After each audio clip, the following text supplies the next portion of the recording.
Hi friends, இன்றைக்கி நம்ம என்ன பார்க்க போகிறோம்னா ரொம்ப டேஸ்ட்டான வேர்க்கடலை சட்னி எப்படி செய்கிறதுன்னு தான் பார்க்க போகிறோம். வாங்க பார்க்கலாம்.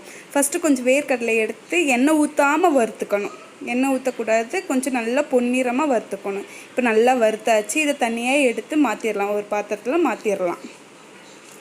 இது மாற்றினதுக்கப்புறம் கொஞ்சமாக எண்ணெய் விட்டுக்கலாம்.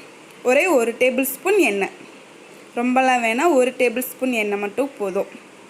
அந்த எண்ணெயில் இப்போ 2 மிளகாய், நாங்கள் காரம் கம்மியாக தான் எடுத்துக்குவோம், நீங்கள் காரத்துக்கு ஏற்ற மாதிரி மிளகாய் எடுத்துக்கோங்க. 3 மிளகாய் எடுத்துருக்கேன். கொஞ்சம் புளி ஆட் பண்ணிக்கோங்க. அந்த புளிப்புத்தன்மை இருந்தால் அந்த சட்னி வந்து டேஸ்ட்டு நல்லாயிருக்கும். கொஞ்சம் புளி எடுத்து இது 2ஐயும் வறுத்து தனியாக எடுத்து வச்சுக்கோங்க. இப்போ இது எல்லாத்தையும் நம்ம மிக்சியில் போட்டு அரைக்கணும். அதுக்கு முன்னாடி கொஞ்சம் கருவேப்பிலையுமே எண்ணெயில் போட்டு நல்லா வறுத்துக்கோங்க. நல்லா வறுத்து தனியாக எடுத்து வச்சுக்கோங்க. இது எல்லாத்தையும் இப்போ நம்ம அரைச்சிக்கலாம். கொஞ்சமாக தேங்காய்ச்சில் எடுத்து கொஞ்சம் உப்பு போட்டு நம்ம அரைச்சிக்கலாம்.